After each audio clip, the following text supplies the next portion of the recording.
Hello दोस्तों, कैसे हैं आप सब। शायद आप सब बहुत अच्छे होंगे।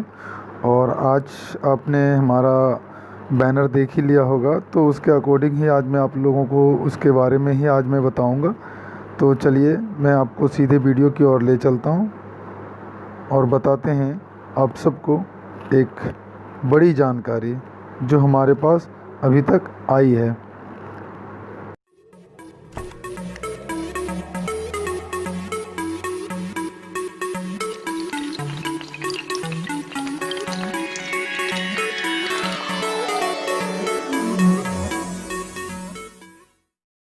आज तक हमारे पास बहुत सारे कमेंट्स आए हैं दोस्तों कि सीएसपी चाहिए सर, सीएसपी चाहिए हमें, एईपीएस नहीं चाहिए।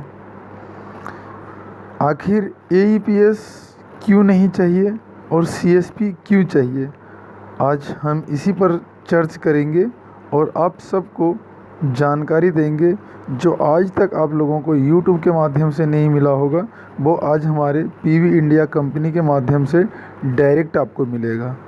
और हम कोई भी गलत और फॉर्जर वीडियो हम नहीं बनाते हैं, ना ही हम फॉर्जर वीडियो डालते हैं। हाँ, हमारे पास कमेंट्स और कॉल इतने आते हैं जिसके कारण हमें मजबूर होना पड़ता है और मजबूर होकर हम आप सब के लिए ये वीडियो बना के दे रहे हैं, क्योंकि हर किसी को कॉल करके हम समझा नहीं पाते हैं कि एईपीएस और सीएसपी में डिफरेंट क्या है, और शायद समझाने में हमें विलम्ब हो जाती है और लोगों के साथ फ्रॉड हो जाता है।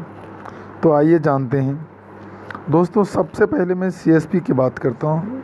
सीएसपी का मतलब होता है कस्टमर सर्विस पॉइंट। जिस जगह, जिस लोकेशन पर कोई भी व्यक्ति आस के अपना कार्य करवाता है उसे कहते हैं कस्टमर सर्विस पॉइंट, ठीक है। और दूसरा,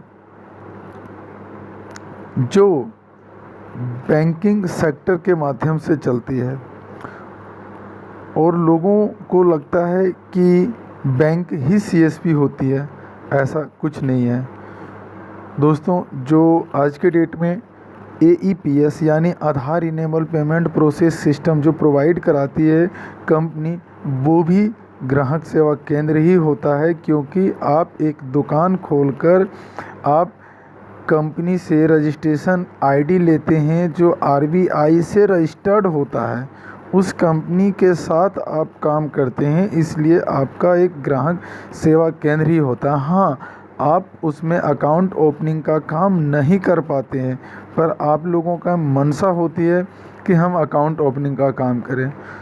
मैंने पीछे भी एक वीडियो बनाया था जिसमें हमने आपको जानकारी दिया था कि अकाउंट ओपनिंग का काम गवर्नमेंट सबको नहीं देती है और किसी अलग अलग जगहों पर मिलता है, उसके लिए जगह है और लोकेशन गवर्नमेंट फिक्स करती है, इसलिए हर किसी को ये जानकारी नहीं मिल पाता है और हर किसी को ये केंद्र नहीं मिल पाता है। इसके लिए आपके पास एलिजिबिलिटी भी नहीं हो पाती है, आप उस क्राइटेरिया को भी पूरा नहीं कर पाते हैं। पर एईपीएस यानी आधार इनेबल पेमेंट प्रोसेस सिस्टम आप कर सकते हैं। पर आज के डेट में, आज जो डिजिटल इंडिया इतना आगे बढ़ रहा है, उसके अकॉर्डिंग आज जो सर्विस बढ़ते जा रही है और कंपनियां बढ़ते जा रही है और फ्रॉड बढ़ते जा रहा है, तो उस फ्रॉड को रोकने के लिए गवर्नमेंट ने एक अच्छी पहल निकाली है। और आप सबको एक जानकारी दे दूं कि आने वाले कुछ ही समय में एईपीएस हर किसी को बहुत आसानी से नहीं मिलेगा। एईपीएस लेने के लिए लोगों को काफ़ी पैसे और काफ़ी कीमत चुकाना पड़ेगा, क्योंकि पहले एईपीएस में यानी आधार इनेबल पेमेंट सिस्टम में जो उसका सॉफ्टवेयर होता था, उस सॉफ्टवेयर की लोग आईडी लेने के लिए बहुत आसानी से मिल जाता था। पर अब सर्विस बढ़ गई है, उसमें गवर्नमेंट ने पहले विड्रॉल का काम दिए था, अब withdrawal, deposit, money transfer, balance inquiry और अब साथ में मिनी स्टेटमेंट भी देना शुरू कर दिया है। और आने वाले 4-6 महीने के अंदर अकाउंट ओपनिंग का भी काम इसी के माध्यम से होगा। क्योंकि बैंक में भीड़ नहीं लगाई जाएगी और बैंक के ओर से ये रूल जारी हो चुका है। और आपको बता दें कि आप सभी लोगों का बहुत सारे हमारे पास कॉल्स और एसएमएस आते हैं दोस्तों, और काफ़ी सारे हमारे पास रिक्वेस्ट भी करते हैं। बहुत सारे लोग हमें व्हाट्सएप करते हैं कि सर मुझे सर APS की आईडी मुझे 200 में मिल जाती है। दोस्तों, कंपनी कभी भी कोई भी कंपनी 200 या 500 में आईडी नहीं देती है। कंपनी के जो डिस्ट्रीब्यूटर होते हैं वो क्या करते हैं, अपने पैसे लगाते हैं, डिस्ट्रीब्यूटर लेते हैं और वो फ्री में आईडी सेल कर देते हैं, क्योंकि वो अपना ट्रांजैक्शन बढ़ाना चाहते हैं। पर अब गवर्नमेंट ने भी उसके लिए एक अलग एलिजिबिलिटी क्राइटेरिया बना दिया है। पहले कोई डॉक्यूमेंटेशन की ज़रूरत नहीं होती थी, अब डॉक्यूमेंटेशन बढ़ा दिया गया है और क्राइटेरिया देखा गया है कि जो व्यक्ति 1 लाख से महीने का 1 लाख से कम का ट्रांजैक्शन करता है उसकी सेंटर बंद कर देना है और उसकी आईडी को क्लोज कर देना है, तो कंपनी आपकी आईडी को बंद कर देगी। तो आपका नुकसान हो जाएगा, आपका चलता फिरता दुकानें बंद हो जाएगा। आप कितने जगह आईडी ले सकते हैं और कहीं भी लेंगे आप आईडी, किसी एक ही कंपनी से आईडी लेंगे, क्योंकि कंपनी आपको पेपर लेगी और पेपर लेके वो अपने सिस्टम में लगाती है और सिस्टम में लगाने के बाद वो पेपर RBI तक जाता है। इसलिए अगर आपको लगता है कि हम 2, 4, 5 कंपनियों का एजेंसी ले लेंगे तो ये आप भूल कर रहे हैं। आने वाले समय में आपके पास 2, 4, 5 कंपनियों की एजेंसी नहीं रहेगी, आपके पास कोई भी एक ही कंपनी की एजेंसी रहेगी, चाहे वो हमारे PV इंडिया कंपनी हो या अदरवाइज कोई भी कंपनी हो, क्योंकि ये RBI का रूल है। मैं आपको कुछ उनकी डॉक्यूमेंटेशन भी आगे दिखाता चला जाऊंगा और बताता चला जाऊंगा। अब बात आती है आप लोगों के सामने कि सर फ्रॉड हो जाता है, हमारे साथ फ्रॉड हो जाता है, फ़ोन पे कोई पेमेंट मांग लेते हैं। अभी हमारे पास आए दिन एक दिन पहले, आज से 1 दिन पहले हमारे पास एक SMS आया और SMS में हमें एक लिंक दिया गया था, और जब हमने उस लिंक को क्लिक करके ओपन करके देखा तो वो एक YouTube चैनल का था, जो किसी ने YouTube चैनल पे बनाया कि कंपनी वाले फ्रॉड होते हैं और कॉल करते हैं, बैलेंस मंगाते हैं, अकाउंट से पैसे ले लेते हैं और फिर वो काम नहीं करते हैं और फ्रॉड हो जाता है। सर, आप सबको मैं आश्वस्त कर देना चाहता हूँ कि कंपनी कभी भी ऐसा नहीं करती है। और रही बात फ्रॉड का, तो फ्रॉड दुनिया में कभी भी रुकने का नाम नहीं लेती है और ना ही कभी रुकने वाली है। अब आप सही और गलत का फैसला कैसे करें? अगर किसी भी कंपनी का SMS, कॉल, मैसेज आपको आता है, आप कंपनी से बात करें, कंपनी को बताएं और कंपनी से पूछें कि सर अगर कंपनी रजिस्टर्ड है तो कंपनी से हमें कुछ डॉक्यूमेंटेशन की रिक्वायर होती है, जैसे कि अगर आप जहां भी पैसा लगा रहे हैं उस कंपनी के साथ अगर आप डील कर रहे हैं तो आप उनसे उस कंपनी का GST नंबर मांगिए, आप जो पैसा पेड कर रहे हैं उस पैसे का बिल लीजिए। कंपनी अगर भारत सरकार से रजिस्टर्ड है, RBI से रजिस्टर्ड है, तो RBI का लाइसेंस मांगिए, RBI की पेपर मांगिए। अगर वो एजेंट आपको सारी पेपर उस कंपनी का देता है और उस एजेंट का आप आइडेंटिटी कार्ड मांगिए, वो आइडेंटिटी कार्ड दिखाता है, कंपनी का सीट्स दिखाते हैं, कंपनी का सर्टिफिकेट दिखाता है, कंपनी का RBI लाइसेंस दिखाता है, कंपनी का GST दिखाता है, आपको जो पैसा देते हो उस पैसे का बिलिंग करके देता है, तो आपके साथ कोई भी फ्रॉड नहीं हो रहा है। और अगर आपको फिर भी अगर फ्रॉड लगता है तो दोस्तों क्षमा चाहता हूँ, फिर आप काम ना करें किसी भी व्यक्ति के साथ, क्योंकि आप सबके साथ सबसे बड़ा फ्रॉड होने का सबसे बड़ा रीज़न कब बनता है? जब आप लोग बिना जाने पूछे, ना किसी से पूछना होता है, ना किसी से जानते हैं, ना किसी से समझते हैं, और अगर कंपनी की कॉल गई, कंपनी से भी कोई डिस्कस नहीं करते हैं और डायरेक्ट आप पैसा पेड कर देते हैं, यहीं आपके साथ फ्रॉड होता है। क्योंकि फ्रॉड करने वाले व्यक्ति के पास इतना पेपर नहीं होता है, वो आपको कंपनी का जीएसटी नंबर नहीं दे पाएगा, वो कंपनी का आरबीआई लाइसेंस नहीं दे पाएगा, क्योंकि आरबीआई लाइसेंस किसी भी कंपनी, कोई भी कंपनी जनरल सबको नहीं दिखाती है। कंपनी का सर्टिफिकेट सबको नहीं दिखाती है, कंपनी का रूल रेगुलेशन सबको नहीं पता होता है। और सबसे बड़ी चीज़, जिस कंपनी से वो बात कर रहा है या जो भी अधिकारी आपसे बात करता है वो कंपनी का नाम बताता है। आप उसे गूगल पे सर्च कीजिए, गूगल पे जाइए, उनकी ईमेल आईडी चेक कीजिए, उसकी वेबसाइट चेक कीजिए, जो वो बताते हैं उसको चेक कीजिए क्या वो सही है या गलत है। ये सारी चीज़ों को आप ज़रूर वेरीफाइड कीजिए, उसके बाद ही आप अपनी कंपनी का रजिस्ट्रेशन कराइए। अब रही बात दोस्तों कि कौन कौन सी कंपनियां इसमें आएगी जो अकाउंट ओपनिंग का काम देगी। अब अकाउंट ओपनिंग का काम देगी तो अकाउंट ओपनिंग में भी आपको कितना पैसा मिलता है। आप सोचते हैं कि सारा काम हम ही करें, देखिए अगर हर कोई व्यक्ति सारा कार्य एक ही व्यक्ति कर ले तो और भी बंदे हैं या और भी व्यक्ति हैं, उनके लिए भी कोई रोज़गार होना चाहिए ना। पर आप लोगों के मन में होता है कि हम अकाउंट ओपनिंग करें, हर कोई अकाउंट ओपनिंग करेगा तो बैंक क्या करेगी या और बड़े अधिकारी क्या करेंगे, या हर कोई व्यक्ति लोन का काम करेगा।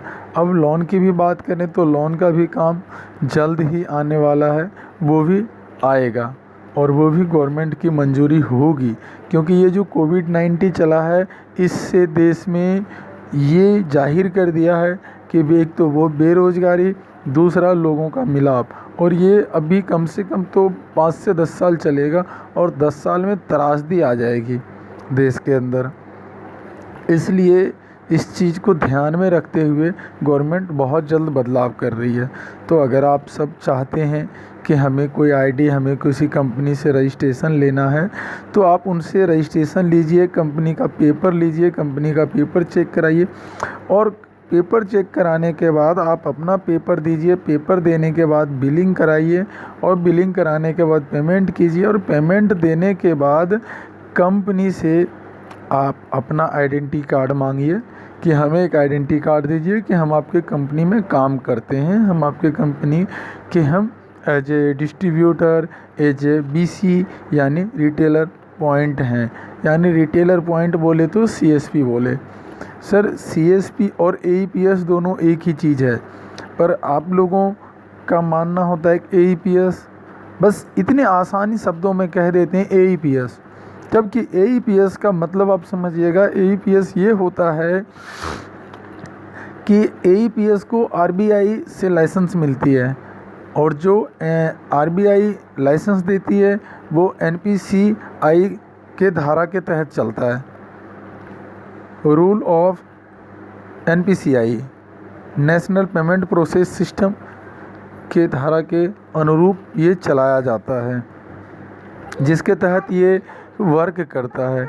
और सीएसपी की बात करें तो सीएसपी को भी एनपीसीआई के माध्यम से चलाया जाता है, पर सीएसपी बहुत पहले जब 2001 या 2002 के आसपास शुरू हुई थी तब उनका एक नाम दिया गया था सीएसपी, क्योंकि उस टाइम इंडिया इतनी डेवलप नहीं थी, वेबसाइटें नहीं थी।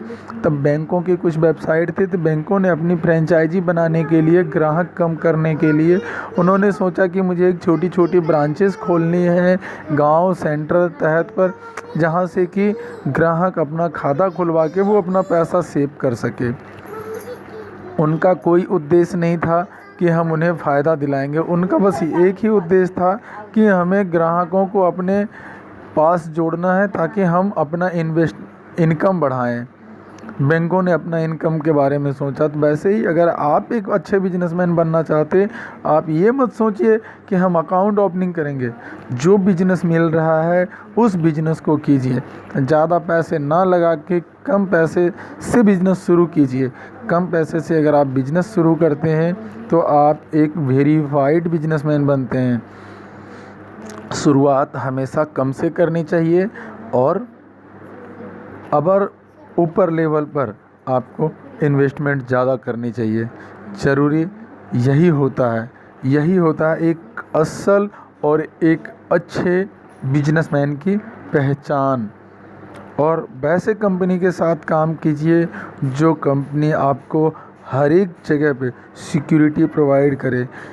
एक और मूल बातें, बहुत सारी आज के डेट में आपको वेबसाइटें मिलती है।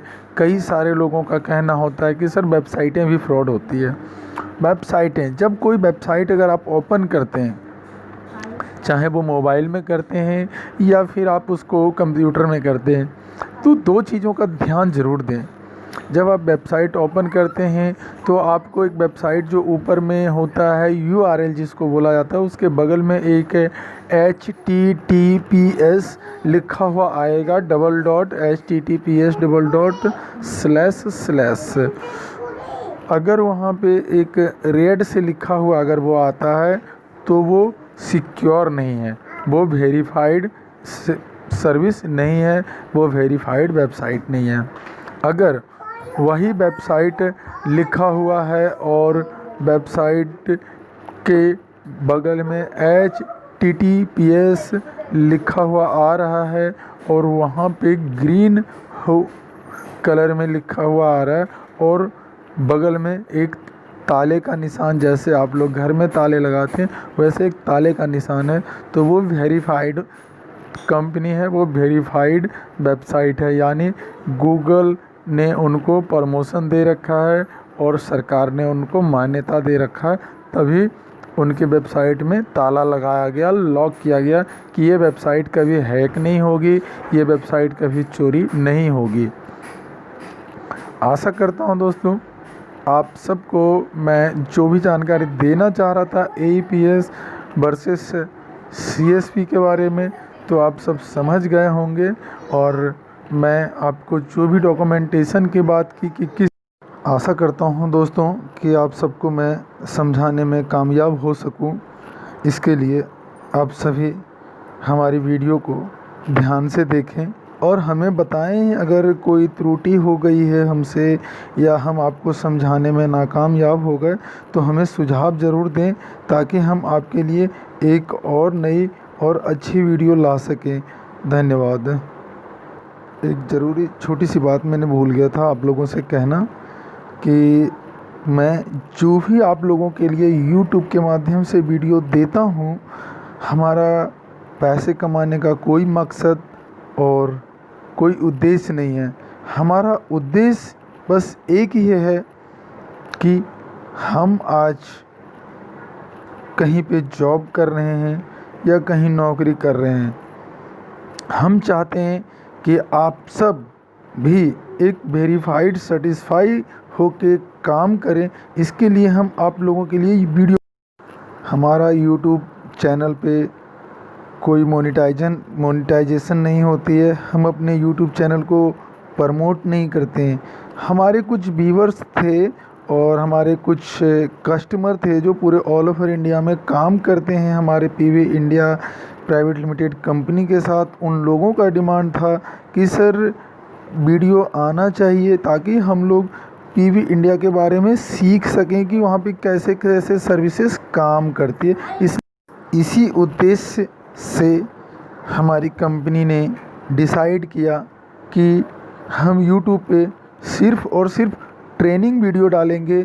जो हमारे कंपनी के अंदर वर्क होता है हम सिर्फ उसके बारे में बताएंगे और हम अपने ग्राहकों को और अपने दोस्तों और अपने पार्टनर को ये जानकारी प्रोवाइड कराएंगे कि हमें मोबाइल रिचार्ज कैसे करना है, आधार से विड्रॉल कैसे करना है, डिपॉजिट कैसे करनी है, मनी ट्रांसफ़र कैसे करना है, अकाउंट ओपनिंग का काम कैसे करना है, आपको मिनी स्टेटमेंट कैसे निकालनी है, DTH recharge, flight booking, hotel booking, BBPS यानी भारत बिल पेमेंट सिस्टम में काम कैसे करना है, पैन कार्ड कैसे बनाना है, GST कैसे अप्लाई करना है। एक एक चीज़ पर हम अलग अलग वीडियो बना के हम कस्टमर को डालते हैं, क्योंकि हमारे बहुत सारे रिटेलर हैं, बहुत सारे हमारे डिस्ट्रीब्यूटर हैं जो जिनका कॉल आता है वो कहते हैं कि सर हमें इन चीज़ों के बारे हमारे सामने जब कस्टमर आ जाते हैं तो हमें परेशानी आ जाती है, तब हम आपको कॉल करते हैं और तब हम आपसे सीखते हैं। इसलिए आप यूट्यूब पे वीडियो दे दीजिए सर, ताकि हम लोग देखें उसको और देख के टाइम निकाल के देख के हम उसे सीखें और सीख के हम फिर वर्क करें, ताकि हमारे कस्टमर को कोई प्रॉब्लम ना हो। तो इसलिए हम यूट्यूब पे वीडियो डालते हैं और कोशिश करते हैं आप लोग भी देखिए, आप लोग भी सीखिए, और कोई परेशानी हो तो हमें कॉल ज़रूर कीजिए। आज के लिए इतना ही दोस्तों, अगले कड़ी में हम आपको और कुछ जानकारी देंगे। आप देखिए ये वीडियो और तब तक के लिए हमें दीजिए इजाज़त। आप ये वीडियो पूरा इसलिए देखिए क्योंकि इसमें आपको मैंने बहुत कुछ दिखाया है। धन्यवाद।